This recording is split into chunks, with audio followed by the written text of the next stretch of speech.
So, we're going to talk about low context versus high context cultures. Often in America, when I'm given a presentation on how to communicate effectively, what I realize quite quickly is I have to caveat because America is what's called a low context culture. And so, most times, if you're an American and you're learning communication, it is from an American low context point of view, which is why going to a high context culture can be very confusing. So, this terminology was introduced by an anthropologist named Edward Hall in a book called The Silent Language in 1959. High context cultures typically have a large shared history. They've been around for a long time. There's a lot of shared meaning to refer to. Therefore, they literally need less language. They need less directness because they have such a shared history to rely on. These cultures, which are high context cultures, rely on things like unspoken cues, the context, the relationship between people. So, as a case in point, France has a much longer shared history than the United States. It's just an older country, and it actually has less words than the English language. The English language needed a lot more words because we are a melting pot. We are a young country. Our shared history doesn't go back very long. So we actually needed more words in the English language to be able to get a message across. So another thing to know, so like for example, in China and Japan, and when I was in Taiwan studying, one symbol, one character can have so many different meanings based upon the context in which it's put. Whereas in America, if we say someone is walking, they're walking. If they're running, they are running. There's not multiple interpretations of that same word. So that was really difficult to kind of adjust to looking at Mandarin. In low context cultures, there's a big focus on verbal communication. No means no, yes means yes, maybe means maybe, for the most part. When you go to a high context culture, you'll find out that it's not necessarily about the words that you say, but it's about more indirect cues like body language, tonality. What are you doing with your eyes? What are you doing with your face? Where are you looking?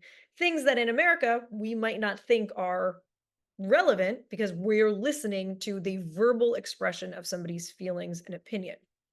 Low context cultures tend to be more diverse and they don't have a lot of shared context. So the meaning has to come from verbal expression. High context cultures typically characterized by unwritten rules, implicit cues, like I said, body language. Low context cultures tend to be much more direct, much more explicit, and they care more about clarity over nuance.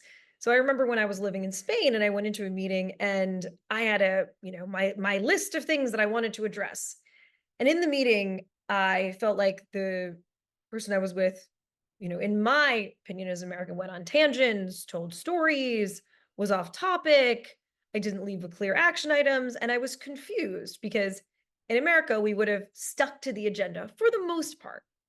Well, that's because Spain is a much more indirect, much more high context culture than America.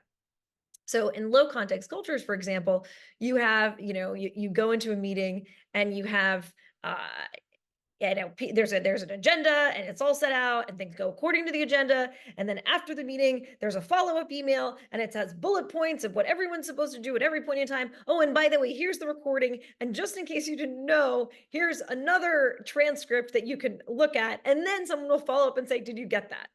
And that's all because in this culture, without shared context, shared history, shared understanding, there needed to be that explicit level of communication for everyone to be on the same page.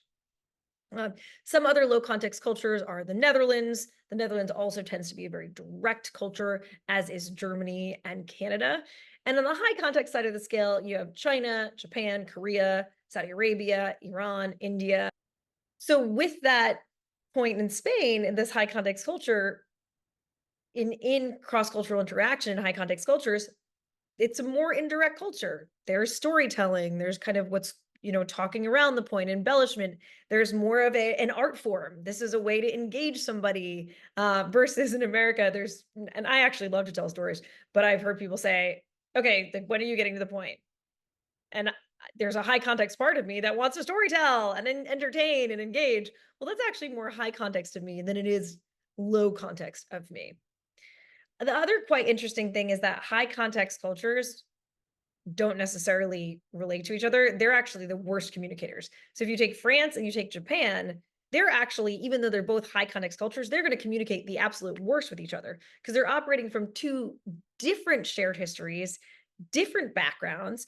And so their France's shared set of meaning and Japan's shared set of meaning are completely different. And because they're both communicating within these different frames and these different contexts, they're actually going to be completely lost in translation. Generally speaking, when you're working with, if you're from a high context culture and you're working with a low context culture, assume good intention, right? That people have good intention, and that low context cultures tend to be much more direct. Try to be transparent, clear, and direct. Save the stories for your high context friends because low context cultures tend to not like storytelling as much. You want to use those bullet points and those recaps at the end of a meeting that we talked about. At the end of a meeting, provide clear next steps and make sure you're putting things in writing so that everything is clear and that people feel comfortable that everyone's on the same page. If you have high context and low context represented in your team as a leader, what you want to do is you want to actually want to you want to go for low context because like I said, those two high context cultures will be in collision with one another because they're coming from these different contexts. So go towards low context, but tell your team, hey, just FYI, it's not that I don't trust you. It's not that I don't think you understand what I'm saying. I'm just planning all of this out so that we're all on the same page because we have people from all of these different cultures represented.